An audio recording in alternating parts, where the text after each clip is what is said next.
नमस्कार मैत्रिणीनो. नमस्कार श्रोते हो. आजच्या वनिता मंडळ कार्यक्रमात मी पूर्वा खालगावकर आपलं स्वागत करते. एकदा एका व्यक्तीनं स्वामी विवेकानंदांना प्रश्न विचारला. स्वामीजी, संसारामध्ये जेवढी आईची महती गायली जाते तेवढं महत्त्व पित्याला का दिलं जात नाही? माते इतकाच पितासुद्धा महत्त्वाचा असून पित्याला फारसं महत्त्व का दिलं जात नाही? याचा कृपया उलगडा करा. स्वामीजी यावर काहीच बोलले नाहीत. ते त्या व्यक्तीपासून थोडे दूर गेले आणि एक मोठा दगड त्यांनी उचलला आणि त्या व्यक्तीच्या हाती देत ते म्हणाले, बंधू, हा दगड उद्या सकाळपासून तू पोटाला बांध आणि तुझी नित्यनेमाची सर्व कामं करत जा. तुझ्या प्रश्नाचे उत्तर तुला मिळून जाईल. दुसऱ्या दिवशी सकाळी ओरडतच तो माणूस स्वामी विवेकानंदांकडे आला. स्वामीजी, माझी कंबर, पोट दोन्ही खूप दुखत आहे. एक प्रश्न काय विचारला मी, तुम्ही असं काय विचित्र उत्तर दिलत त्याचं? माझी कंबर, पोट अगदी दुखून मी हैराण झालो. स्वामी मंद स्मित करत म्हणाले, बंधू, तुझ्या प्रश्नाचं उत्तर तुला मिळालं नाही का? जिने 9 महिने तुला पोटात घेऊन तुला वाढवलं. तुझे कधीही तिला ओझं झालं नाही. तिने कधीही कंटाळा केला नाही. त्या मातेची महती ही तिन्ही लोकात सर्वश्रेष्ठच आहे. खरंच मैत्रिणीनो, या कथेचं तात्पर्य एवढंच की आईसारखं दैवत साऱ्या जगामध्ये नाही. मैत्रिणींनो, अशा कथा ऐकल्या ना की आई या शब्दाची महती पुन्हा एकदा जाणवते आणि आपण सुद्धा आई आहोत याचा सार्थ अभिमान वाटतो. पण या आईपणाचं ओझं मात्र होता कामा नये. कारण आजकाल मुलींना सुद्धा करिअर असतं, नोकरीचा ताण असतो. त्यामुळे आईपणासाठी द्यावा लागणारा वेळही नसतो. अगदी खरं आहे तुझं पौर्णिमा. मातृत्व हे प्रत्येक स्त्रीला आनंद देणारच असतं आणि योग्य वेळी त्याकरता थोडा वेळ काढला ना तर ते अधिक आनंदी होऊ शकतं. अगदी खरं. पण मला काय वाटतं माहितीये का, मुलांवर चांगले संस्कार व्हावेत यासाठी त्यांची आणि आपली मैत्री असावी. अगदी बरोबर. कारण मित्रत्वाचं नातं हे समान पातळीवरचं असतं. लहान मोठा हा भेदभाव नसतोच त्यात. पण खरंच हे सगळं सोपं आहे का ग? पूर्वा, जाणून घेऊया ना आपण सुजाण पालकत्व या विषयावरच्या या गप्पांमधून. मैत्रिणीनो, आजच्या कार्यक्रमात सुजाण पालकत्व या विषयावर मेधा भिडे मॅडम यांची पूर्वा खालगावकर यांनी घेतलेली मुलाखत आपण ऐकणार आहोत.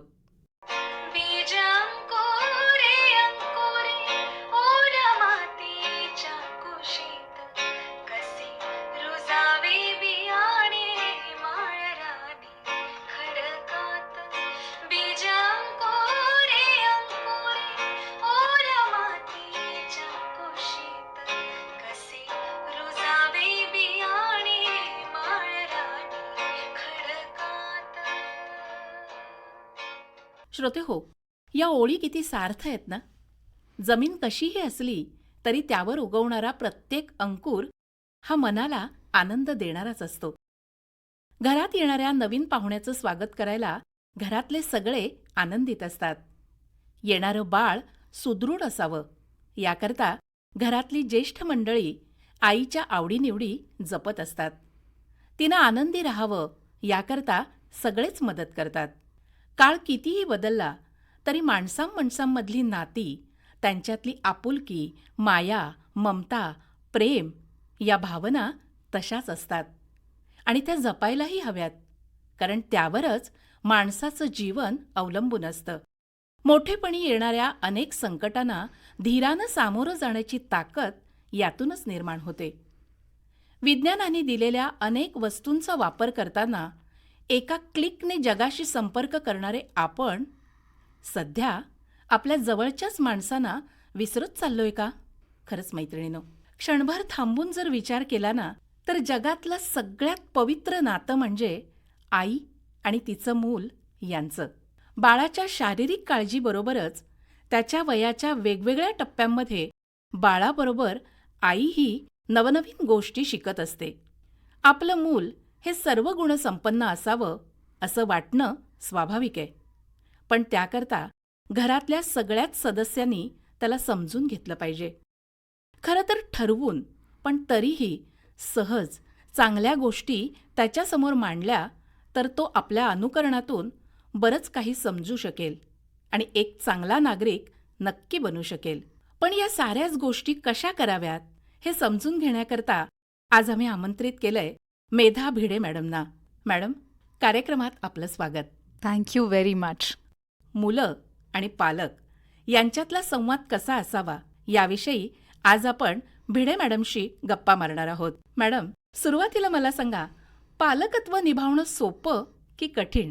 खूप छान प्रश्न विचारलात. ॲक्च्युली खरंच हल्ली बऱ्याच स्त्रियांना किंवा ज्यांची लग्न ठरली आहेत अशा कपल्सना हा प्रश्न पडायला लागलाय की पालकत्व आपण घ्यावं, स्वीकारावं का नाही, इथपासनं प्रश्न पडले. तर काहींना ते सोपं वाटतं, काहींना खरंच अवघड वाटतं, काहींना तर इम्पॉसिबल वाटायला लागलंय. तर जर आपण थोडंसं एक पॉज घेऊन विचार केला की हे सोपं आणि कठीण आलं कुठून. बेसिकली जेव्हा आपण विचार करतो की मला मूल हवंय, तर ते मूल कसं हवंय, मग आपली एक आयडियलिस्टिक कल्पना असते की त्याच्यामध्ये हे गुण असावेत, त्यांनी असं करिअर करावं, आपलं असं आयडियलिस्टिक नातं असावं. आणि त्या आयडियलच्या मागे धावता धावता आपल्याला जे प्रेशर येतं ते आजूबाजूची लोक बघत असतात आणि मग त्यांना असं वाटतं की अरे बाप रे, मूल वाढवणं म्हणजे डेंजरस प्रकार आहे, मग ते कठीण आहे. पण जर का एक वेगळा दृष्टिकोन बघितला, जसं की प्रत्येक बाईला प्रेग्नन्सीच्या काळात थोडीशी धाकधूक, थोडीशी हुरहुर ही असते, पण त्याच्याबरोबर एक असीम प्रेमाची अनुभूती असते. जे बाळ तिच्या गर्भात वाढत असतं त्याच्याशी त्याला न बघता सुद्धा एक सुंदर प्रेमाचं नातं तेव्हाच निर्माण झालेलं असतं. आणि त्या प्रेमासाठी ती त्या धाकधुकीकडे, त्या टेन्शनकडे कुठे लक्ष देत नाही. ती खूप आतुरतेने वाट बघते की कधी हे पिल्लू माझ्या हातात येतंय आणि त्याच्यासाठी ती सगळे ऍडजस्टमेंट करायला तयार असते. मग नंतर काय होतं की अचानक हे सोपं आणि कठीण होतं.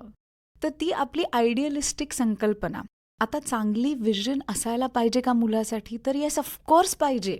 हे स्वाभाविक आहे, नॅचरल आहे की माझ्या मुलासाठी मला सगळं बेस्ट करायचंय, माझं मूल माझ्या दृष्टीने बेस्ट घडावं, ह्याच्यासाठी मी प्रयत्न करणार, हे अतिशय रास्त आहे. पण हे करता करता आपण जर का ह्या जर्नीमध्ये, ह्या प्रवासामध्ये आपल्या पाल्याचं मित्र नाही होऊ शकलो तर त्याचं इतकं ओझं येतं आणि मग ते कठीण वाटतं. सो आपण ते सोपं आणि कठीण हे बघण्याच्या आधी 1 मिनिट थांबून पॉज करून बघूया की मला आधी पहिल्यांदा माझ्या मुलाला माझं छान मित्र करायचंय आणि मग ती मैत्री प्रत्येक टप्प्यात एक वेगवेगळं वळण घेत जाणार आहे आणि आपण एक वेगवेगळी मैत्री त्याच्याबरोबर जगत जाणार आहे आणि मग तो प्रवास खूप सुखकर होणार आहे. सो सोपं आणि कठीण ह्याच्यामध्ये अडकवण्यापेक्षा, म्हणजे प्रश्न रास्त आहे कारण हा अगदी आत्ताचा प्रश्न आहे, लोकांच्या जिव्हाळ्याचा प्रश्न आहे, पण त्याच्यात अडकवण्यापेक्षा एका न्यू बडिंग फ्रेंडशिपच्या दृष्टीने बघूया आणि जी फ्रेंडशिप आयुष्यभरासाठी असेल. आणि मग फ्रेंडशिपकडून आपण जेव्हा बघायला लागू तेव्हा ते जन्मजात मूल अगदी ते मोठं होईल आणि आपण म्हातारे होईल किंवा आपण जखड म्हातारे होऊ आणि तेही हळूहळू सिनियरिटीकडे जाईल, तेव्हा सुद्धा जर का तो फ्रेंडशिपचा बॉन्ड टिकून असेल तर ह्याचं कधी जडपणा येणार नाही आणि तेव्हा जे कनेक्शन डेव्हलप होईल तर त्या कनेक्शनमुळे आपल्याला वेळोवेळी जे करेक्शन करायची गरज लागेल की बाबा असं नाही रे, असं कर, किंवा एखाद्या मुलाला सांगायचं की तू आत्ता हे का जेव किंवा ही गोष्ट का करू नकोस, तर त्याच्यासाठी कनेक्शन लागतं. प्रत्येक आयुष्याच्या टप्प्याला पाल्य आणि पालकाचं कनेक्शन लागतं, ते त्या मैत्रीमुळे साध्य होतं. आणि हे सगळ्या पालकांनी लक्षात ठेवलं की there is no correction without connection. Connection establish करण्यासाठी एक सुंदर फ्रेंडशिप आणि ती फ्रेंडशिप आपल्यासाठी पण गरजेची आहे. तर मग पालकत्व का नाही सहज आणि सुंदर होणार. म्हणजे सोपं आणि कठीणपेक्षा सहज आणि सुंदर करण्याकडे जर का दृष्टिकोन आपला राहिला तर ते सहज आणि सुंदर होऊ शकतं. अरे वा, खूप छान पद्धतीने तुम्ही हे सांगितलं. म्हणजे करायचंय सगळं टेक्निकली, हा एकदम आपल्या करेक्ट. डोक्यामध्ये सगळं असलं पाहिजे की आपल्याला कसं वळण लावायचंय. अगदी. पण ते प्रत्यक्ष करताना मात्र इतकं सहजपणे झालं पाहिजे की त्या मुलालाही कळता कामा नये. हा, मग लहानपणी एखादं मूल जर जेवत नसेल हा. तर त्याला जेवरे जेवरे असं न म्हणता तो बघ काऊ बसलाय झाडावर, हा. चिवताई काय करते, अशा पद्धतीने आपण सांगतो. हा, म्हणजे तशाच प्रकारे- मैत्रीपूर्ण पद्धतीने तुम्ही पटकन बोललात, हा, त्यामुळे त्याला ते आपलंसं वाटलं आणि चटकन त्यांनी तुमची डिरेक्शन फॉलो केली आणि पटकन तो घास तोंडात गेला. पण जेव्हा तो फोर्स असेल, जेव जेव, आणि खरं सांगू का, हे आपण करतो बरं का, फ्रस्ट्रेशन मध्ये येऊन प्रत्येक आया हे करतात. मीही एक आई आहे, मीही त्याच्यातनं गेलीये. पण आपल्या समोर एक आयडियल विजन पण पाहिजे की मला तिथे पोचायचंय. त्यामुळे मैत्रीचं नातं डेव्हलप करायचंय हे आयडियल ठेवूया आणि तरीही थोडंसं पुढे मागे होत स्वतःला समजून घेत आपण वाटचाल चालू ठेवूया आणि नातं दृढ करूया. परफेक्ट. मला इथे आणखीन एक असं विचारावंसं वाटेल की पूर्वीच्या काळी ना सुट्टी पडली की घरातले सगळेजण मामाच्या गावाला जायचे. म्हणजे आई आणि मुलं तरी नक्की मामाच्या गावाला जायचे. मग शहरात राहणारी जी कुटुंब आहेत त्यांना उपलब्ध असलेली जागा किंवा त्यांना उपलब्ध असलेल्या अत्याधुनिक सोयी सुविधा आणि गावामध्ये असलेलं वातावरण, गावामध्ये असलेलं प्रशस्त घर, आजूबाजूला असलेलं आवार, गावामध्ये असलेलं एखाद दुसरं देऊळ, पण तिथे होणारे उत्सव, सण, वार, तर त्यावेळेला जे सगळेजण एकत्र येतात आणि त्यातून माणसाचं जे नातं निर्माण होतं ते कुठेतरी आजकाल मागे पडत चाललंय. गावातलं जीवन आणि शहरातलं जीवन हे खूप वेगळं आहे, पण तरी सुद्धा गावातली आई आणि शहरातली आई ही आईच असते. मग तिने आपल्या मुलांना सकारात्मकता कशी दाखवावी? खूपच छान. कारण का जसं मगाशी मी म्हटलं की कुठच्याही करेक्शनसाठी कनेक्शन गरजेचं आहे. म्हणजे हे झालं असं वरवरचं स्टेटमेंट, पण म्हणजे नक्की काय विचार करायचा आणि नक्की काय करायचं हे थोडक्यात आता दुसऱ्या प्रश्नामध्ये बघूया आपण. सो सुरुवात ग्रामीण भागातनं करूया. म्हणजे हे अगदी सत्य सांगितलं की आजही ग्रामीण भागाचं वातावरण आणि शहरी भागाचं वातावरण जरी इंटरनेट दोन्हीकडे आहे तरी वातावरण आणि त्यांची परिस्थिती ह्याच्यात फरक आहेच. मग अशा वेळेला त्या मातांनी काय दृष्टिकोन ठेवला पाहिजे मुलं वाढवताना? तर सगळ्यात पहिल्यांदा एक बेसिक समजून आपण घेऊया की आई कुठलीही असली तरी आई मुलांना जी दिशा देते, वैचारिक दिशा, त्याचा मुलांवर खूप मोठा पगडा निर्माण होतो. मग आता ग्रामीण भागात कसं जस्ट चहा ठेवलाय आणि समोरनं कोण 2 लोक आली, चहा वाढवा, अजून 2 लोक आली, चहा वाढवा, हे किती साधं सोपं गोष्ट आहे जी आपण कधीही अनुभवली आहे. म्हणजे तिथे असं जाऊ का नको किंवा गेल्यानंतर हे आता ह्यांना काही वाढू का नको वाढू असं नसतं. तिथे फार सार्वजनिकरित्या एकमेकांना ऍक्सेप्ट केलं जातं. फार सहजपणे जी सोशल कनेक्शन्स आहेत ती फार सुंदर आहेत. म्हणजे मी ह्यांच्या घरी जाऊ का नको असा प्रश्न कोणाला पडत नाही किंवा हे का आले असाही प्रश्न पडत नाही. म्हणजे तिथे एक मोकळं वातावरण असतं. त्याच्यामुळे ग्रामीण भागामध्ये मुलांना वाढवताना त्यांना शेअरिंग, केअरिंग, एकमेकांना हेल्प करणं, म्हणजे जसं एखाद्याच्या घरी लग्न असेल, कुठची पूजा असेल तर अख्ख्या वाडीतल्या लोकांनी त्यांना मदत करणं हे त्यांचं अगदी लहानपणापासूनचे संस्कार आहेत. मग त्याच्यामध्ये मी बघ तुला मदत केली असं काही अवडंबर किंवा असा काही दिखावा नसतो. म्हणजे ही किती चांगली संस्कार त्यांना त्यांच्या ग्रामीण भागाच्या परिस्थितीमुळे मिळाले. शेअरिंग, केअरिंग, एकमेकांना मदत करणं हे त्यांना शिकवावं नाही लागलं. हा सहजपणा त्यांना त्यांच्या मातीने दिला, त्यांना त्यांच्या ओरिजिनने दिला. आता जर का त्या मातेनी त्या मुलांना हे शिकवलं की बाळा बघ आपण इथे आहोत, त्यामुळे तुझ्यात हे गुण किती सहज आहेत, तर असं सांगितल्यामुळे त्या मुलांना आपल्या ह्या गुणांविषयी अभिमान वाटेल आणि पॉझिटिव्हली अभिमान वाटेल. त्यामुळे त्याला त्याच्या मातीचा अभिमान वाटेल. जेव्हा तो पुढे जाऊन कॉलेजला, नोकरीला, शहरी भागात जर का जायची वेळ आली तर तेव्हा त्याला मी ग्रामीण भागात ना आलो ह्याचा कमीपणा वाटणार नाही. कारण त्याच्याकडे ती लिस्ट तयार असेल की मला माझ्या मातीनी काय गुण दिले, पण मला माझ्या मातीनी इतके गुण दिले हे कळण्यासाठी ते त्याच्या आईनी त्याला सकारात्मकरित्या द्यायला पाहिजेत. सो ते एक ग्रामीण भागातली माता करू शकते. म्हणजे मी तर 2-3 सांगितले, पण ज्या तिथे राहतात त्यांना असे शेकडो गुण माहिती असतील की ते छाती ठोकपणे सांगतील की बघ ह्याच्यामुळे तू इतका सुंदर घडलास. आता शहरी भागाकडे येताना जागेची थोडी कमतरता असते, तर थोड्या जागेमध्ये सुद्धा आपलं सगळं व्यवस्थित मॅनेज करणं, किंवा एक बिल्डिंग आहे, बिल्डिंगमध्ये आपले शेजारी कोणी गुजराती असू शकतं, कोणी मारवाडी असू शकतं, जसं मुंबई पुण्यामध्ये. पण ह्या विविध लोकांना, वेगवेगळ्या ठिकाणून आलेल्या लोकांना आपल्यामध्ये सामावून घ्यायचं किंवा कुठच्याही प्रकारे त्यांच्याकडे क्रिटिसिझमने न बघता आपण सहजपणे त्यांचा स्वीकार करायचा, हे बाळकडू त्यांना त्या विविधतेत राहिल्यामुळे मिळालंय, त्यांना त्यांच्या ओरिजिनमुळे मिळालंय. हे त्या शहरी भागातल्या आईनी द्यायला पाहिजे की बघ तू आज किती सहजपणे तुझ्यापेक्षा वेगळ्या लोकांना आरामात ऍक्सेप्ट करू शकतोस. ही छान गोष्ट आहे. तुला प्रॉब्लेम नाहीये, तुला त्यांच्याशी फ्रिक्शन नाहीये, वाद नाहीयेत, भांडणं नाहीयेत. तसंच टेक्नॉलॉजी, शहरामध्ये टेक्नॉलॉजी फार सहजपणे उपलब्ध आहे. त्यामुळे आज लहान लहान मुलं सुद्धा टॅब वापरणं, ऍप्स वापरणं हे किती सहजपणे करू शकतात. हे त्यांच्या तिकडच्या भौगोलिक परिस्थितीमुळे, त्यांच्या लाईफस्टाईलमुळे शक्य झालंय. सो त्या शहरांनी आपल्याला सोयी दिल्या, आपल्याला टेक्नॉलॉजी दिली, आपल्याला वैविध्यतेशी पटवून घ्यायला शिकवलं. त्याच्यानंतर आपल्याला वेळ हा एक मोठा मुद्दा असतो शहरांमध्ये. कमी वेळेमध्ये अचूकरित्या प्लॅनिंग करायचं आणि ते सगळं घडवून आणायचं. पण हे करताना दोन्ही भागातल्या मातांनी हे मुलांना कळवून दिलं पाहिजे की आपलं आहे तेच छान आहे आणि दुसऱ्याचं छान नाही असं नाहीये. आपलं छान आहे आणि त्याचा अभिमान पाहिजे. दुसरीकडे काही चांगलं बघितलं तर तेही आत्मसात करा. म्हणजे पाहिजे काय की मूल जेव्हा आपली ओरिजिन सोडून दुसरीकडे जाईल तेव्हा त्यांना मी ग्रामीण आहे किंवा मी इकडचाच आहे ह्याचा कमीपणा वाटता कामा नये. उलट पॉझिटिव्हली त्यांनी नवीन गोष्टी आत्मसात कराव्या. मी छानच आहे पण अजून छान गोष्टी घ्यायला काही हरकत नाही. मग जर का मला माझ्या गावाचा अभिमान आहे, मला माझ्या राज्याचा अभिमान आहे, मला माझ्या भाषेचा अभिमान आहे, तर पुढे जाऊन मला अजून पुढचं शिक्षण घ्यायचंय किंवा फॉरेनला जायचंय, तर हे ऑटोमॅटिकली गुण येणार आहे की मला माझ्या देशाचा अभिमान आहे, मला माझ्या देशाने ह्या कल्चरनी काय शिकवलंय, आमची संस्कृती किती सुंदर आहे. आणि मग ते मूल आता म्हणायचं नाही, तो मुलगा मोठा होईल जेव्हा अमेरिकेत जाईल किंवा दुसऱ्या कुठच्याही देशात जाईल, आणि आज आपण बघतो सहज मुलं फॉरेनला सेटल होतात, तर तिथे जाऊन सुद्धा हे जर का गुण लहानपणापासून आयांनी घातले असतील की नाही we are very proud of our origin, आपल्याला आपल्या मातीने काय दिलंय, तर तेच ट्रान्सफर होणार आहे की आपल्याला आपल्या देशाने काय दिलंय. मग ते कुठेही असतील तरी त्यांना देशाचा अभिमान असेल. आणि टू एंड विथ इट की ज्या मुलांना मोठे होऊन हे कळतंय की मला माझ्या मातीचा अभिमान आहे, मला माझ्या भाषेचा, माझ्या देशाचा अभिमान आहे, त्या मुलांना आपल्या आई वडिलांविषयी अभिमान बाळगा हे शिकवावं नाही लागत. त्यांना सहजपणे मला माझ्या आई वडिलांचा अभिमान आहे हे आतून येणार आहे. आणि ह्याच्यापेक्षा सुंदर पालकत्व काय असणार आहे तेव्हा.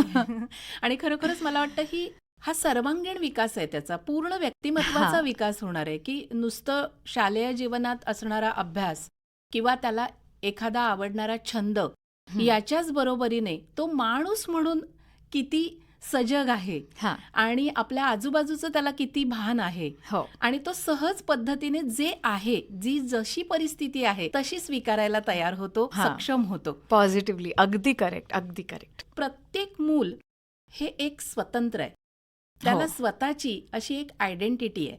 खरंय.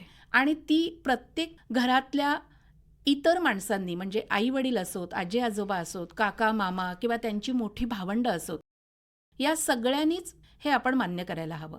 पण हे मान्य करताना, त्याला त्याचे विचार प्रगट करताना त्याला मिळालेलं स्वातंत्र्य हे स्वैराचाराकडे झुकत नाहीये ना, हे बघणं हे देखील गरजेचं आहे. तर त्याकरता आपण काय युक्ती केली पाहिजे? हाही प्रश्न खरंच छान आहे. म्हणजे खरंच हा प्रश्न बऱ्याच पालकांना पडलाय. आमच्याकडे जे क्लायंट्स येतात, आणि खरं सांगायचं तर जेव्हा इंटरनेट हा मुद्दा येतो तेव्हा स्वातंत्र्य आणि स्वैराचार ह्याच्यामधली जी थिन लाईन आहे, धूसर होत जाणारी रेषा ती पुसली जाते. म्हणजे जसं स्वाभिमान आणि अहंकार. अगदी खरंय. तर त्या इंटरनेटमुळे हा प्रश्न आईवडिलांना खूप जास्त पडलाय की आम्ही त्यांना नक्की स्वातंत्र्य देतोय का स्वैराचाराला परवानगी देतोय, हेच आम्हाला कळत नाहीये. सो बेसिकली आता हे आपल्याला ऍक्सेप्ट करावं लागेल की जी नवीन टेक्नॉलॉजी येते त्यानुसार आपल्याला चालावं लागणार आहे. आपल्याला ते पूर्ण नाही म्हणून चालणार नाहीये. आणि महत्वाचं म्हणजे की इंटरनेट सुद्धा एक प्रकारची ताकद आहे. म्हणजे पैसा एक ताकद आहे की नाही, वेळ एक ताकद आहे. आपण म्हणतो time is power, money is power. Nowadays let's understand internet is power. It is such a big power की ही आपल्याला अख्ख्या जगाशी जोडतीये. इथे बसून आपण कुठेही बोलू शकतो, हो की नाही, हे माहितीच आहे. पण मग ही एवढी मोठी ताकद आहे, मग ती ताकद देताना ह्या ताकदीचा वापर कसा करायचा, केव्हा करायचा, किती प्रमाणात करायचा, ह्याचे उपयोग काय, दुरुपयोग काय, ते कधी होऊ शकतात, तर ह्याचं जे इंट्रोडक्शन आहे तर ते तितक्या व्यवस्थितपणे मुलांना नेहमीच दिलं जातं असं नाही. खूप वेळेला इंटरनेट काय हे त्यांना त्यांच्या फ्रेंड्सकडनं कळतं, लहानपणीच कळतं, आणि ते रॅन्डमली तिथे काही वेळेला वाहवतही जातात. ते इतकं अट्रॅक्टिव्ह आहे इंटरनेटवरच्या सगळ्या गोष्टी की मुलांनाच कळत नाही की आपण बघायला काय सुरू केलं आणि आपण कुठे थांबलोय हे समजत नाही त्यांना. म्हणजेच काय, ती ताकद आहे पण ती ताकद माझ्या कंट्रोलमध्ये नाहीये. म्हणजे इट्स लाईक जेव्हा आपण मुलांना गाडी चालवायला शिकवतो, आपण थोडी असं म्हणतो ही धर गाडी, ह्या चाव्या धर आणि हा ऍक्सिलरेटर आहे, हा दाब आणि हो पुढे. नाही करत आपण. अगदीच काही दाखवायचं झालं तर सगळ्यात पहिले ब्रेक दाखवतो. तर ब्रेक का दाखवतो? मुलाच्या सेफ्टीसाठी. का तर ही ताकद आहे पण ती विध्वंसक होऊ शकते. नुसताच ऍक्सिलरेटर दाबला तर आणि ब्रेक कळला नाही तर तीच ताकद जी आपल्याला फायद्याची ती विध्वंसक होऊ शकते. इंटरनेटचंही असंच आहे. जी ताकद आहे तर त्याचा ब्रेक जर का शिकवला नाही आणि तो ब्रेक किती गरजेचा आहे तो शिकवला नाही, आणि हा कधी शिकवायचा, ती ताकद हातात द्यायच्या आधी. हं. ताकद दिल्यानंतर हुज्जत घातलं तर मुलाला तेव्हा इंटरेस्ट नसतो हे ऐकण्यामध्ये. हे खूप आधी द्यायला पाहिजे त्यांना. कारण कुठलीही गोष्ट मिळेपर्यंत ना ते सगळं मान्य करतात. हा, अगदी अगदी करेक्ट करेक्ट. आणि तेव्हा ते खूप ओपन माइंडेड पण असतात समजून घेण्यासाठी. त्यामुळे ते द्यायच्या आधी एकदा समजवायला पाहिजे. जसं एक आपण सिम्पल उदाहरण घेऊ, तलवार. एखाद्या मुलाला तलवारबाजी शिकवायची. आता तलवार म्हणजे तसं म्हटलं तर डेंजरस आणि तसं म्हटलं तर ताकद. तर मग ती ताकद आहे का ती विध्वंसक आहे हे ठरतं कशावरनं? जो तलवार चालवणार आहे त्याच्या कसा कुवतीवरनं. वापरतो. करेक्ट. मग त्यांना काय सांगायचं इंटरनेटच्या बाबतीत की बाबा आपल्याला ह्याचे शारीरिक मानसिक परिणाम काय आहेत, मुलं कशी कशी वापरतात, काय काय तुमचे अनुभव आलेत, मग तुला स्वतःला ह्याच्यासाठी कसं वाचवता येईल. पहिल्यांदा त्याला स्वतःला जपायला शिकवायचंय मुलाला. तू स्वतःला जपून मग ह्या ताकदीचा वापर कर तुझ्या फायद्यासाठी. बरं, हे करताना कधी कधी प्रलोभनं येणार आहेत, कधी कधी वाहवल्यासारखं होणार आहे. मी तुला आठवण करून द्यायला आहे, मी तुला दिशा द्यायला आहे, कारण मी तुझी मैत्रीण आहे की नाही. मग मी आहे ही भावना मुलाला द्या. मग जेव्हा एक आई सांगते की आता बास, तू अर्धा तास इंटरनेटवरती आहेस, तर ते बास म्हणताना तेव्हा ती रेक्टर नसली पाहिजे. आणि ती रेक्टर नाहीये ही जाणीव मुलाला आधीच करून दिली पाहिजे की ती बास म्हणणारी ती रेक्टर नाहीये, ती तुझी मैत्रीण आहे. हे स्वतःची नवीन इंट्रोडक्शन ही आपण मुलांना करून द्यायची आहे. सो इंटरनेटच्या बाबतीत जर का आपण त्यांना टायमिंग दिलं, आपण जागरूक राहिलो की बाबा त्यांनी काय बघितलं पाहिजे, किती वेळ बघितलं पाहिजे, कुठच्या साईट्स बघितल्या पाहिजे, किंवा तू बघितल्यानंतर आपण गप्पा मारूया ना, तू काय बघितलंस. आणि मग अशा वेळेला एखादं पाऊल चुकीचं पडलं, काहीतरी चुकीचं बघितलं गेलं, तर मग त्यांना तू असाच आहेस, तू तसाच आहेस, असं जे चुकून होतं पालकांकडनं की मी तुला ह्याचं स्वातंत्र्य दिलं, तू काय वाट लावलीस, तू त्या लायकीचा नाहीयेस की मी तुझ्यावर विश्वास ठेवू, हे डायरेक्टली म्हणण्याने मुलं कोडगी होऊ शकतात. सो तेव्हा आपण त्यांना थोडंसं म्हणायचं, ओके ठीक आहे, हे असं समोर आलं की आपली नजर जाणं आणि आपण बघणं हे स्वाभाविक आहे, पण तिथे अलर्ट, कंट्रोल आणि तू हे करू शकतोस, तिथे आपण शिफ्ट व्हायचं आणि त्याच्या मनाला ती ताकद द्यायची की बाळा तू संयमी आहेस, तू स्वतःवर तो संयम वेळीच ठेवू शकतोस, तू माझा मुलगा आहेस ना किंवा माझी मुलगी आहेस ना. तर भले ते तसं असेल किंवा नसेल, पण आपलं काम आहे की आई म्हणून आपण त्यांना मानसिकरित्या सशक्त करत राहायचंय, त्यांना तो आधार देत राहायचंय, त्यांना ती शक्ती देत राहायचंय की अरे तू सहज करू शकतोस, तू इतका केपेबल आहेस की तू योग्य प्रकारे इंटरनेट वापरू शकतोस, तू काय असा वाहवत जाणारा मुलगा नाहीयेस, ह्याची आठवण त्यांना करून द्यायची आहे. कळत नकळत जे आपण सतत सतत बोलतो, म्हणजे अगदी NLPच्या माध्यमातून सुद्धा आम्ही जेव्हा लोकांना हे शिकवत असतो पालकांना, की आम्ही त्यांना सांगतो की तुम्ही ज्या गोष्टी सतत सतत बोलत राहता मुलांशी, तर दे गो ॲज ब्रेन इन्स्ट्रक्शन्स. मग त्यांच्या ब्रेनला ती इन्स्ट्रक्शन मिळाल्यासारखीच होते की मी संयमी मुलगा आहे, मी स्वतःची काळजी घेणारा मुलगा आहे, मी सहज मॅनेज करू शकतो, मी माझ्या फायद्यासाठीच इंटरनेटचा उपयोग करतो. हे मग त्याच्या तोंडून हे शब्द जेव्हा येतात तेव्हा तुम्ही बिनधास्त निर्धास्त होऊ शकता. मला असं वाटतं की याच्यामध्ये पूर्वीच्या काळी घरामध्ये खूप माणसं असायची, मुलांच्या वयाची इतर मुलं असायची, हो. किंवा आपल्या आई वडिलांपेक्षा सुद्धा घरातले काका काकू आत्या यांच्यापैकी कुणाशी तरी त्या मुलाची मैत्री झालेली असायची. पण आता कुटुंब लहान झाली, त्यामुळे या सगळ्या जबाबदाऱ्या आईला पेलवाव्या लागणार आहेत आणि आईला अनेक रोल करावे लागणार आहेत. हो, पण ते सगळे डोक्यावर बर्फ ठेवून करावे लागणार आहेत. हो, प्रश्नच नाही. म्हणजे मला वाटतं नाही खरंच आहे, कारण हे अगदी बरोबर आहे की कुटुंब लहान झाली आहेत. सो जे रोल विभागले जात होते ते आता एकाच्या डोक्यावर येत आहेत, जास्तीत जास्त दोघांच्या. पण आता त्याला पर्याय नाहीये. हे मान्य की तुम्ही पूर्ण 4 तास देऊ शकत नाही, हरकत नाही, थोडा वेळ देऊ शकतो. पण मुद्दा काय आहे की ते कनेक्शन हे सतत आपल्याला लाईव्ह ठेवायचंय मुलाबरोबर. आणि हे जर लहानपणापासून आई आणि मुलामध्ये संवाद असेल, हो, मुलाला मोकळेपणाने ऐकून घेण्याची आईला सवय असेल, हो, तर त्याच्या उमलत्या वयामध्ये त्याचं काय चाललंय हे आईला सहज कळेल. करेक्ट. आणि म्हणून फ्रेंडशिपची सुरुवात ही आपण त्यांच्या अगदी लहानपणापासूनच चालू करायची. अगदी बरोबर. नाहीतर ते मुलांना वाटतं हे आता काय मध्येच काय नवीन फ्रेंडशिप, कारण तेव्हा ते रेडी नसतात ना, त्यांना स्वतःचं एक स्वतंत्र आयुष्य हवं असतं. तुम्ही ऐकलं असेल मुलं खूप सहज म्हणतात टीनेजला, please this is my space. हल्ली तो स्पेस कॉन्सेप्ट मुलांमध्ये खूप डेव्हलप झालाय. तो त्यांचा तो स्पेस कॉन्सेप्ट यायच्या आधीच ज्या पालकांना शक्य आहे तुम्ही त्यांच्याशी घट्ट मैत्री करा. आणि ज्यांची मुलं मोठी झाली आहेत त्यांच्याशी सुद्धा त्यांची स्पेस जरी असली तरी अगदी हक्कारी सांगायचं, हो त्या स्पेसमध्ये मी तुझी मैत्रीण आहेच. आपण सकारात्मक दृष्ट्या चालूच करायचं. अगदी बरोबर. म्हणजे संवाद कुठेही संपता कामा नये, तो आपण कंटिन्युअस चालू ठेवायचा. फ्रेंडशिप आणि फ्रेंडशिपचा संवाद ह्या गोष्टी पकडून धरायच्या. अगदी बरोबर. पण संवाद करताना ज्या वेळेला मुलं आपल्या बरोबर असतात, त्यांची शाळा म्हणा किंवा त्यांचं कॉलेज म्हणा हे आपल्याच गावात असतं, त्यावेळेला आपण त्यांच्याशी संवाद ठेवू शकतो किंवा आपण प्रत्यक्ष बोलून त्यांच्याबरोबर संवाद करू शकतो.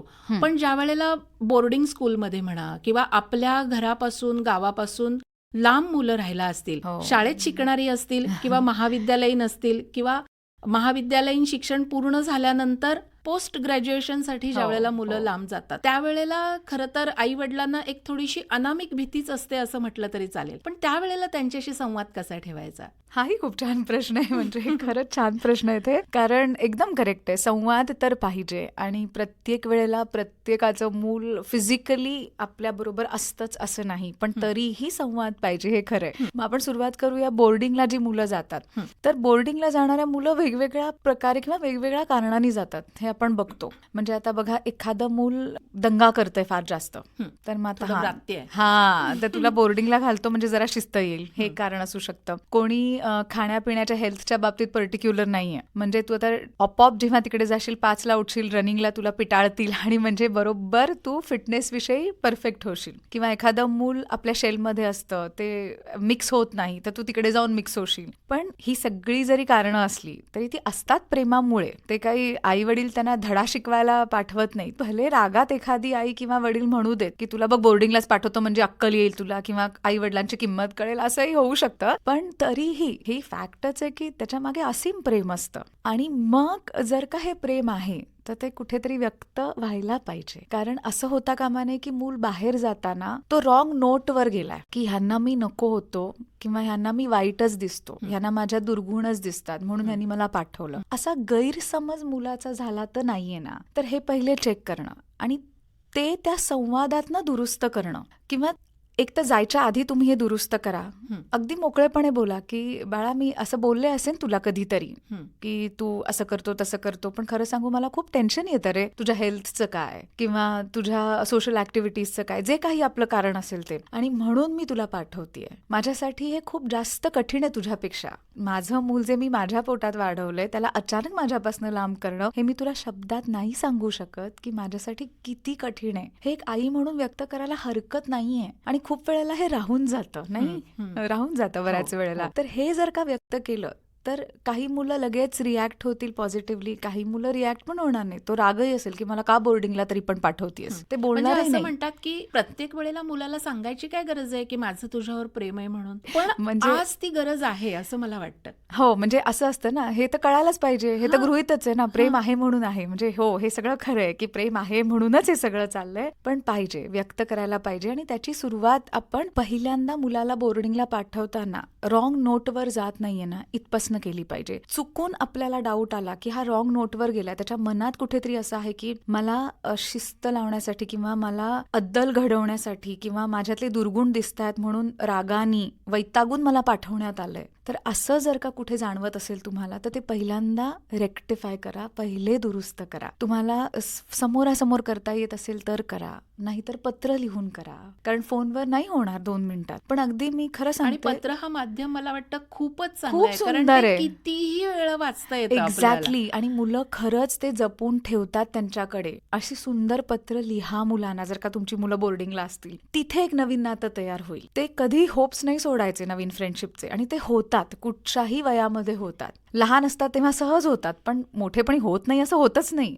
शेवटी आपलं मुलं आहे, ते बॉन्ड फ्रेंडशिपचा हा होणारच आहे. त्यामुळे ते पत्र लिहून करा. जी मुलं कॉलेजला जातात, अगदी आनंदाने जातात, त्यांचा तर प्रश्न नाही, तरी आपल्याला धाकधूक असते की संगत चुकीची लागणार नाही ना, काहीतरी विचित्रच हॅबिट्स लागणार नाहीत ना. तर तेव्हाही त्यांना सतत पत्रातनं, कारण फोनचं काय असतं माहितीये, त्याची व्हॅल्यू थोडीशी कमी असते, कारण ते मुबलक प्रमाणात अवेलेबल आहे. आपण म्हणतो ना, सोनं आणि लोखंड खूप अवेलेबल आहे म्हणून त्याची व्हॅल्यू कमी आहे. सोनं दुर्मिळ आहे, त्याची व्हॅल्यू जास्त आहे. जे दुर्मिळ त्याची व्हॅल्यू जास्त. सो आपले जे रिटन शब्द असतात, लिहिलेले शब्द, ते फार दुर्मिळ झालेत हल्ली, स्वतःच्या हस्ताक्षरातले. सो थोडासा वेळ काढून आपण आपल्या मुलांना जर का ते लिखित संवाद पाठवला, आपले प्रेमाचे लिहिलेले बोल पाठवले, तर कदाचित मुलं पहिल्यांदा म्हणतील काय तू कुठच्या जगात आहेस, म्हणजे आता काय तू मेसेज केलास तरी मला कळलं असतं. पण कुठे ना कुठेतरी त्यांच्या मनालाही तो आनंद वाटतो बरं का. म्हणजे असे आम्हाला आमच्या क्लायंट्सकडनं खूप अनुभव येतात की पहिल्यांदा मुलं रिॲक्ट करतात, पण नंतर ते स्वतःच म्हणतात की काय ह्या महिन्यात पत्र नाही आलं तुझं, हे फोन करून सांगतात.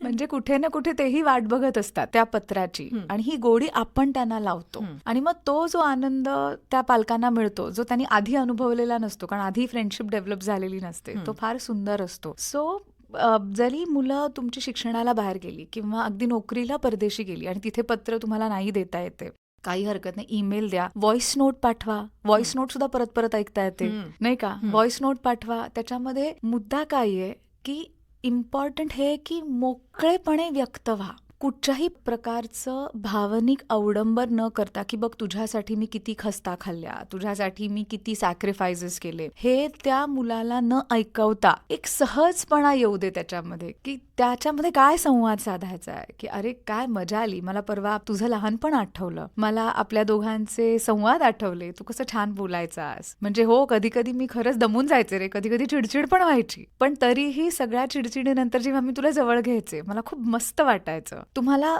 त्या पॉझिटिव्ह जुन्या आठवणी सांगायच्या तर जरूर सांगा, पण त्याला कुठेतरी नैराश्याची किनार चुकूनही असता कामा नाही, किंवा मी काय सॅक्रिफाईस केलं हे असता कामा नाही. नाहीतर काय होईल, काढतात ना मुलं त्या पत्राचा किंवा त्या मेसेजचा, हा चुकीचा काढला जाऊ शकतो. सो तिथे थोडंसं जागरूक राहायचं पाठवताना पॉझिटिव्ह गोष्टी. आणि दुसरी गोष्ट, परत पत्रातनं पाठवताना सुद्धा, की माझा तुझ्यावर विश्वास आहे, तू स्वतःला चांगल्या कंपनीत ठेवशील, कंपनीत म्हणजे चांगल्या लोकांबरोबर ठेवशील, स्वतःला वाचवून ठेवशील, तुझी मित्रमंडळी, तुझा मित्रांचा सहवास हा चांगला योग्य तू निवडशील, किंवा तू तुझी नैतिकता, तुझी मूल्य, तू ह्यांना घट्ट धरून राहशील, माझा पूर्ण विश्वास आहे. विश्वास ठेवल्याशिवाय विश्वास पाळता येत नाही मुलांना. विश्वासास पात्र त्यांनी होण्यासाठी आपण सतत सतत सतत विश्वास ठेवला पाहिजे. 1-2 वेळेला ते चुकले तरी आपण विश्वास ठेवलाच पाहिजे. मग त्या विश्वासामुळे ते इतकं कनेक्शन घट्ट होणार आहे की मग ज्याला आपण आदरयुक्त भीती म्हणतो, की मला हे करायचं नाहीये, माझ्या आईला वाईट वाटेल मी हे केलं तर, म्हणून मला हे करताना भीती वाटते, पण ती मला मारेल, ती मला ओरडेल, माझ्याशी बोलणं टाकेल म्हणून नाही, पण खरंच तिला वाईट वाटेल ना, ती किती विश्वास ठेवते माझ्यावरती, तर ते तेव्हा निर्माण होणार आहे जेव्हा सतत सतत तुम्ही त्याला सांगतोय, बाळा माझा पूर्ण विश्वास आहे तुझ्यावरती. आणि महत्वाचं म्हणजे की हे नुसतं शब्दात नाही, कारण शब्दात असेल आणि आपल्या मनात वेगळे विचार असतील, की मी सांगतेय तर पण काय माहिती हा काय दिवे लावणार आहे, तर आपल्या मनातनं येणारी स्पंदनं आणि आपले शब्द ह्याच्यात सुसूत्रता नसते, मग ते कन्फ्युजिंग शब्द वाटतात, त्याची शक्ती कमी होते, ताकद कमी होते त्या शब्दांची. पण जर का माझे विचार, माझे शब्द आणि माझी कृती ह्याच्यामध्ये एक एकसूत्रता असेल, तर मग त्याच्यामध्ये एक ताकद असते की ते सत्यात उतरवता येतात, मग ते खरे वाटतात, ते अगदी हृदयातनं आलेले असतात आणि ते मुलांच्या हृदयापर्यंत पोहोचतात. सो पहिल्यांदा विश्वास खरंच ठेवा, तुमचं मूल विश्वासार्ह आहे ह्या विचारानेच त्यांच्याशी वागा, आणि मग ते तुमच्या कृतीत दिसू दे, आणि मग तुम्ही ते शब्दात व्यक्त करा. मग बघा तुमच्या शब्दात किती ताकद असेल, आणि ते मूल म्हणेल माझ्या आईचा माझ्यावर विश्वास आहे आणि तो विश्वास मी नाही मोडू शकत. वा, किती छान. म्हणजे संवादाचा पूल बांधायचाय, पण तो लहानपणापासून सकारात्मकतेने जर आपण बांधत आलो तर मोठेपणी आपलं नुसतं बोलणं सुद्धा त्या मुलाला खूप प्रभावी वाटतं. किंवा आईचा फोन आला नाही, आईचा मेसेज आला नाही, तरी वेगळ्या गावामध्ये असणारं किंवा दूर असणारं आपलं मूल स्वतःहून वाट बघतं आणि मेसेज सुद्धा करतं. सिद्ध करायची गरज नाहीये, प्रेम आहे. पण तरीही हे जे पौष्टिक खाद्य आहे, भावनेचं, प्रेमाचं, हे मिळालं तर अजून एक्स्ट्रा ताकद मिळेल, आणि तो मुलगा सहज त्याच्या आयुष्यात कुठचंही डिसिजन घेताना एका विश्वासाने घेईल की आहे माझ्यासाठी मागे माझे आई वडील आहेत, पूर्ण ताकदीनिशी आहेत, पूर्ण विश्वासाने उभे आहेत. आणि तो विश्वास आत्ताला टिकवणं, बनवणं, त्याच्यावर चालणं हे आपल्यासाठी गरजेचं आहे. कारण जी वेगवेगळे थ्रेट्स समाजात आहेत, म्हणजे ड्रग्ज आहे किंवा एक प्रकारचे पॉर्नोग्राफी असेल किंवा जी मुलांसाठी आहे, तर ह्या सगळ्यामध्ये तो संवादच आपल्याला वाचवू शकणार आहे, तो विश्वासच वाचवू शकणार आहे. आता लोकांना एक प्रश्न असा पडतो की फ्रेंड व्हायचं म्हणजे फार लिनियंट व्हायचं का, सगळ्या होला हो म्हणायचं का? तर नाही, तसं नाहीये. फॉर एक्झाम्पल आता 3रीतलं मूल आहे, त्याला कार्टून बघायचं थोडा वेळ, तर तुमचं टाइमलाईन काय आहे, लिमिट काय आहे, की बाबा अर्धा तास सपोज, तर अर्धा तासांनी ते मूल कटकट करणारे, प्लीज थोडा वेळ, मुलांची स्टाईल असते ना ती, थोडा वेळ, तरी आई तेवढ्याच शांतपणे आणि हसत मुखाने म्हणू शकते, नाही या सोन्या 30 मिनिटं झाली, आपण टीम आहोत की नाही, आपली फ्रेंडशिप आहे की नाही, हो की नाही, आपलं ठरलंय की नाही की आपण एकमेकांचं ऐकायचं, एकमेकांना सपोर्ट करायचं. मग मी आई आहे, माझं काम आहे की तुला राईट डिरेक्शन देणं, आणि तुझं काय काम आहे की माझ्या डिरेक्शन्सना सपोर्ट करायचा.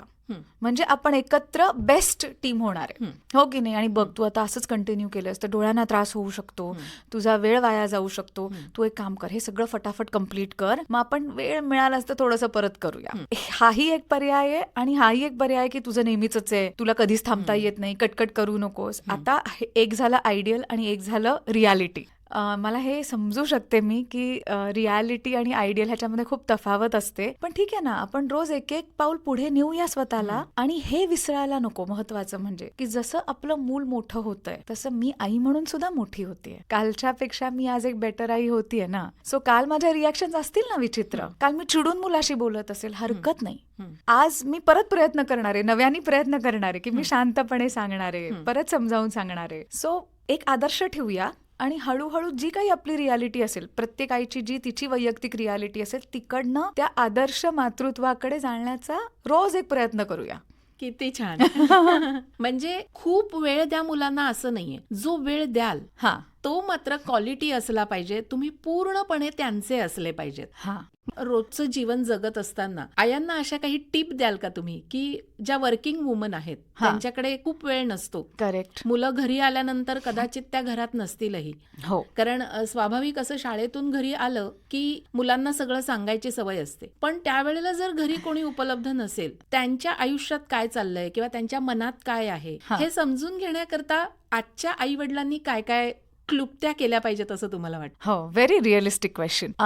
म्हणजे जसं तुम्ही म्हणलात की खूप वेळ द्यायची खरंच गरज नसते. म्हणजे खूप वर्किंग मदर्स ज्या असतात, म्हणजे आमचे सुद्धा जे ग्रोवाईजच्या क्लायंट्स आहेत, ज्या आया, आम्हाला दिसतं त्यांच्या नजरेत की ते व्हेरी गिल्टी, की मी माझ्या मुलाला वेळ देऊ शकत नाहीये म्हणून मला गिल्ट वाटतंय आणि म्हणून मी काय करते तर मी वेगवेगळ्या वस्तू प्रोव्हाइड करते. आणि हे अनाहूतपणे होतं बरं का, म्हणजे आई काही ठरवून करत नाही. तर तसं न करता पहिल्यांदा हा गिल्टच आपण काढून टाकूया. कारण आई म्हणजे मी त्या मुलाबरोबर 24 तास चिकटून राहायचं ह्याची काहीच गरज नसते, किंवा कमीत कमी मी 8 तास असलेच पाहिजे ह्याचीही गरज नसते. क्वांटिटीपेक्षा क्वालिटी इथेही महत्वाची आहे. जसं तुम्ही मगाशी म्हणलात, तर आपण डे टू डे लाईफमध्ये सुरुवात आपण करूया की एक 20 मिनिटं तुम्ही ठेवा, ज्याला आपण म्हणूया की it's your and my chitchat time. माझा आणि माझ्या मुलाची चिटचॅट टाइम आहे, आमच्या गप्पांचा वेळ 20 मिनिटं. पण तेव्हा मी मोबाईलला हात लावणार नाही, तेव्हा मी टीव्ही बघणार नाही, तेव्हा मी कुठच्याही तिसऱ्या व्यक्तीशी बोलणार नाही. माझा पूर्ण वेळ, माझं पूर्ण अटेन्शन, माझी पूर्ण मजा मस्ती सगळं तुझ्यासाठी. बघा, त्या 20 मिनिटात मुलाला ना आकाश ठेंगणं होईल इतका आनंद होत असतो. त्याला काय काय सांगायचं असतं तो सहज व्यक्त होतो त्या 20 मिनिटात. पण त्या 20 मिनिटामध्ये आपल्याकडे सिन्सिअरली, म्हणजे रोजच्या रोज ती 20 मिनिटं पाळली गेली पाहिजेत. मी आज केलं, उद्या नाही. मग त्या मुलाला पण असं वाटतं की काय, म्हणजे काय माहिती उद्या देईल की नाही, परवा देईल की नाही. असं नको. रोज 20 मिनिटं, म्हणजे रोज 20 मिनिटं. मग त्या मुलाला असं वाटलं पाहिजे की my mama's promise is a real promise. ती 20 मिनिटं काढणार म्हणजे काढणारच. मग ते मूल पण मनाने शांत होतं की भले दिवसभर आई नसेल तरी त्याला एक समाधान असतं की मला माहितीये ना माझा कोटा आहे 20 मिनिटाचा, त्याला कोणी धक्का लावणार नाहीये. सो ती गोष्ट आपण नक्की रोजच्या जीवनात करू शकतो. दुसरी, हल्ली जेव्हा आम्ही मुलांचे पण इंटरव्ह्यूज घेतो तेव्हा खूप वेळेला समोर येतं की आई बाबा फोनवर असतात घरी आल्यानंतर, आमच्याकडे लक्ष देत नाही. हे त्यांची पण एक तक्रार असते. पण आता ठीक आहे, आई पण म्हणते की मी पण दमून येते, मला पण थोडासा माझा मी टाइम नको का, हेही बरोबर आहे, त्याच्यात काही चुकीचं नाहीये. मग अशा वेळेला काय करायचं, तर सपोज आता तुमच्या घराचं टायमिंग काय, एखाद्याला 8 वाजता जमेल, एखाद्याला 9 वाजता, पण ते टाइम फिक्स करायचं की 8, सपोज एक्झाम्पल घेऊया 9 वाजता. 9 वाजता आमचे फोन ह्या मोबाईल ट्रेमध्ये जातात. मग तेव्हा आम्ही त्याला स्पर्श करत नाही. त्याच्यानंतर आपला चिटचॅट टाइम किंवा मुलांबरोबर खेळणं असू दे, पण त्याच्यानंतर नाही. हे जेव्हा मुलांना दिसतं की बघ मोबाईल इतका महत्वाचा नाहीये, मी मोबाईल तुझ्यासाठी सोडलाय, तर जेव्हा ते मूल मोठं होईल, त्याला मोबाईल द्यायची वेळ येईल, तेव्हा ऑटोमॅटिकली न सांगता त्याचाही फोन मोबाईल ट्रे मध्ये जमा होईल. म्हणजे तेही मूल रात्री वाहवत जाणार नाही मोबाईलमध्ये. हे अनाहूतपणे हेही आपोआपच आपल्याला मिळून जाईल. आणि अजून एक गोष्ट, रोज ना स्वतःला एकदा चेक करूया की मी जेव्हा मुलाला घडवतेय तेव्हा मी फक्त आई म्हणून घडवतीये का मी मुलाबरोबर मूल पण होतीये. हे स्वतःला थोडंसं रोज एक चेक करूया. रोज मुलाशी बोलताना माझ्यामध्ये ती एक्साइटमेंट आहे का? ठीक आहे, मान्य, मी दमून आलीये, खरंच जॉब हेक्टिक होता, घरातला स्वयंपाक पाणी, लोकांचं बघणं, त्या आईला जसं तुम्ही मगाशी म्हटलात मल्टिपल रोल्स करावे लागतात, त्याला पर्याय नाही. पण हे करताना भले जी काही 10-15 मिनिटं असतील तेव्हा मी त्याच्या जागेवर जाऊन त्याच्याशी बोलतेय का नाही, का मी कुठच्या तरी उच्च स्थानी आहे, माझी पोझिशन, आई म्हणजे उच्च स्थान झालं ना, पेरेंट, तर मी उच्च स्थानावरनं त्याचं आयुष्य बघतेय का मी त्याच्या लेवलला जाऊन मी तो होऊन बघतेय. बिकम हिम. म्हणजे तो एकरूपपणा त्या मुलाला जाणवेल तुमच्या असण्याचा, आणि मग व्यक्त होणं हे खूप सहज होऊन जाईल त्या मुलासाठी. आणि मग हे सगळं करता करता ऑटोमॅटिकली जे आपण पहिल्या प्रश्नात म्हटलं की सोपं आहे का कठीण आहे, तर हे जेव्हा आपण करू, ह्या छोट्या छोट्या गोष्टी आपण अवलंबू, स्वतःला चेक करत राहू की मी त्या मुलाबरोबर एकरूप झाले होते का, किंवा अजून एक गोष्ट आपल्याला करता येईल की हे करताना खरंच आया दमतात बरं का, हे आम्ही बघितलंय. आणि मीही एक आई आहे. सगळ्यांशी मॅनेज होता होता एक भावनिकरित्या आया तुटतात, दमतात, थकतात. तर हे करताना रोज एकदा तरी स्वतःच्या पाठीवर ती शाबासकी नक्की द्यायची की खरंच तू किती छान आई आहेस, किती छान मॅनेज करतेस. होतं काय, आपण ती स्वतःची शाबासकी स्वतःला देतच नाही. आपण अपेक्षा करतो की कोणीतरी फॅमिलीतलं बाहेरचं यावं आणि कधीतरी माझी ही मरमर समजून घ्यावी आणि एक दोन प्रेमाचे शब्द बोलावे की बाई ग तू छान काम करतेस, छान करतेस. आणि जेव्हा हे कोणी बोलत नाही तेव्हा तो एकदा कधीतरी स्फोट होतो की ह्यांच्यासाठी कितीही करा कमीच आहे, हेही शब्द येतात मग, आणि ते वेदनेतनं आलेले असतात. पण हे कसं होतं माहितीये का, की जर का माझ्या घरातच अन्न शिजत नाहीये तर मी अवलंबून राहते ना की मला हॉटेलमधनं तरी अन्न येऊ दे, मैत्रिणीकडनं तरी येऊ दे, आणि मग तिकडनं आलं नाही तर ही मैत्रीण काय कामाची ही मला उपाशी असताना साधा डबा देऊ शकत नाही. तर ते तसं म्हणण्यासारखं आहे. मी स्वतःला अप्रिशिएट करत नाहीये एक आई म्हणून मी त्या आषाढभूत नजरेने कुटुंबातल्या इतर लोकांकडे बघते की बघा मी आई म्हणून इतके कष्ट करते आणि तुम्हाला एकदा मला अप्रिशिएट नाही करता आलं. पण ऍक्च्युली जसं तुम्ही पॉज म्हणत होतात मगाशी की थांबलं पाहिजे, तर थांबून स्वतःला विचारा, अगं मी मला अप्रिशिएट केलं का, मी बघितलं का की मी पण दमतीये. सो ते एक रोजच्या जीवनात केलीच पाहिजे अशी गोष्ट म्हणजे पॉज घ्या, स्वतःला ऍक्सेप्ट करा, स्वतःला एक शाबासकीची थाप द्या आणि म्हणावं छान करतेस ग बाई, खूप सुंदर करतेस. छान. आणि मला वाटतं असं जर तुम्ही स्वतःला सवय लावलीत आणि ती तुमची सवय जर तुमचं मूल बघत असेल, अपेक्षित असलेली प्रतिक्रिया ही त्याच्याकडनं तुम्हाला नक्की मिळणार आहे. अगदी खरंय. ह्याच्यावर एक छोटंसं उदाहरण देते. मी जेव्हा माझ्या मुलासाठी वेगवेगळं जेवण बनवायचे, कधी चांगलं व्हायचं कधी ठीक व्हायचं, पण त्याला एक अशी सवय लावून ठेवली होती की म्हणे आम्ही काही बनवीन ते काय म्हणायचं, आई बेस्ट झालंय खाणं त्याला सवय लावून ठेवली होती. आणि कधी कधी मला माहिती असायचं की हे खरंच छान नाहीये, तर तो असं आधी तोंड खराब करायचा आणि मग मी म्हणायचे कसं रे, बेस्ट बेस्ट बेस्ट झालंय, अजून हवंय का, नाही नको अजून नको पण काय होतं, कसं तरी झालंय जेव्हा मूल म्हणतं तेव्हा आई नाराज होते, पण जेव्हा ही रिॲक्शन आहे नाही अजून नको पण बेस्ट आहे, बेस्ट आहे, तर आपल्यालाच हसू येतं. म्हणजे एकाच गोष्टीला आपण कशा प्रकारे घ्यायचं हे आपण ठरवायचं. मनावरचा ताण आपोआप हसण्यात निघून जातो. तसंच स्वतःला शाबासकीची थाप, मुलाबरोबर मूल होऊन जगणं, 20 मिनिट्स ऑफ चिटचॅट टाइम, आणि मोबाईल ट्रे की मी आणि मोबाईल हे वेगळे आहोत हे मुलांना दाखवणं, आणि त्याच्याबरोबरच स्वतःला रोज हे सांगणं की ही जर्नी आहे, हे एक आयडियल कुठचं इथे मी पोचले असं नाहीये. Success is a journey, not a destination. Perfect, success is a journey. तसंच आईपणाचं आहे किंवा पालकत्वाचं, वडिलांसाठी पण हेच ऍप्लिकेबल आहे. तर ती पण एक जर्नी आहे आणि मी जर्नी छान पुढे नेतीये किंवा मी मस्त चाललीये ह्या रस्त्यावरती, हे आपण स्वतःला म्हटलंच पाहिजे. त्याला पर्याय नाही, कारण आजचं जग इतकं धकाधकीचं की दुसऱ्या व्यक्तींना वेळ नाहीये थांबून आपल्याला ऑब्झर्व्ह करून आपल्याला ते कौतुकाचे शब्द द्यायला इतरांना वेळच नाहीये. मग ती सुपर वुमन नाही तर सगळेच सुपर झालेत. सगळेच सुपर झालेत. मग जर का इतरांना ते वेळ नाहीये तर आपण आषाढभूत नजरेने लोकांकडे बघण्यापेक्षा स्वतःला ती शाबासकी देणं, मग ती शाबासकी आपण आपोआप मुलाला पण द्यायला लागतो आणि ते घरातच खेळीमेळीचं आणि पॉझिटिव्हिटीचं वातावरण निर्माण होतं. मग फ्रेंडशिप वेगळी करावी लागत नाही. आणि मला वाटतं यातून एक परिपूर्ण असं व्यक्तिमत्व जर तयार झालं ना, तर आपल्या स्वतःच्या वार्धक्यासाठी किंवा आपल्या वयाच्या उत्तरार्धाकडे आपल्याला बाहेर कुठेच बघावं लागणार नाही. अगदी खरं. म्हणजे आम्ही खूप वेळेला क्लायंट्सना हे पण सांगतो की जेव्हा तुम्ही इतक्या सहजपणे फ्रेंडशिप करताय, अगदी हलकेपणाने मुलांबरोबर जगताय, आता हे शिकावं लागतं आणि हळूहळू शिकायचं ना, रोज शिकायचं. तर हे जेव्हा आपण करतो तेव्हा मुलंही छानच घडतात, पालकत्व ही छानच होतं, पण त्याचबरोबर आपल्या म्हातारपणाची पण छान काळजी होते. म्हणजे काय की म्हातारपणाला जी एक सुंदर मैत्रीची गरज असते ती आपण ऑटोमॅटिकली आपल्यासाठी रेडी करून ठेवलेली असते.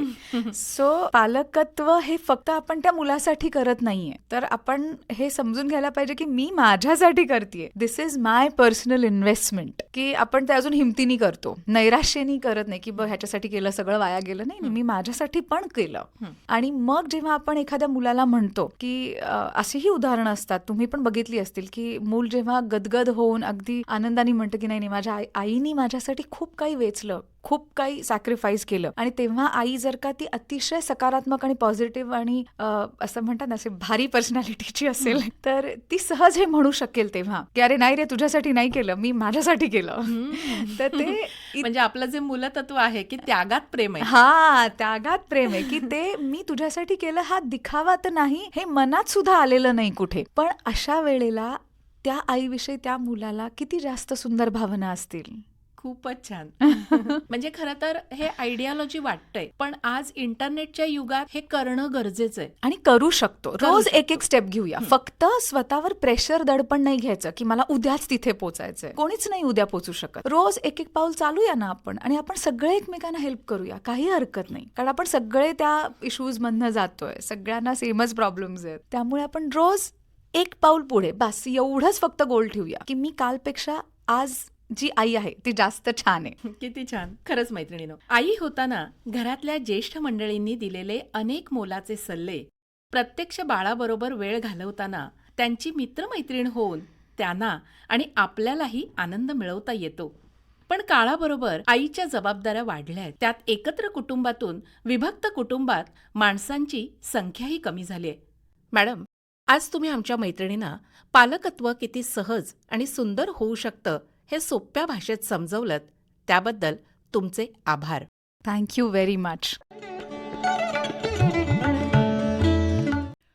श्रोतेहो, वनिता मंडळ या कार्यक्रमामध्ये सुजाण पालकत्व या विषयावर मेधा भिडे यांची पूर्वा खालगावकर यांनी घेतलेली मुलाखत आपण ऐकलीत. मैत्रिणींनो, बोलायला सोपं पण प्रत्यक्षात खूप कठीण वाटतंय ना. पण आपल्या आई आणि आजीनी जे केलं ना तेच करायचंय, फक्त थोडं ठरवून आणि डोळसपणाने. कारण परदेशी आचार विचार आले की त्याबरोबरच काही अनिष्ट गोष्टी सुद्धा आल्या. त्यामुळे आपला देश, आपला प्रांत, इथल्या अनेक चांगल्या गोष्टी आपणच सांगायला हव्यात. कारण शिक्षण, उद्योग, व्यवसायाच्या निमित्तानं जगभर फिरताना आपल्याला आपल्या मातीची ओढ ही लागायलाच हवी. अगदी खरं सांगितलंस पौर्णिमा. बरं तर मैत्रिणीनो, श्रोते हो, आजच्या वनिता मंडळ कार्यक्रमातून मी पूर्वा आणि मी पौर्णिमा साठे आपला निरोप घेतो. पुन्हा भेट आहेच. तोपर्यंत नमस्कार. निवेदन आणि निर्मिती सहाय्य पूर्वा खालगावकर. सादर करते योगीराज बच्चे. निर्मिती आकाशवाणी रत्नागिरी केंद्र.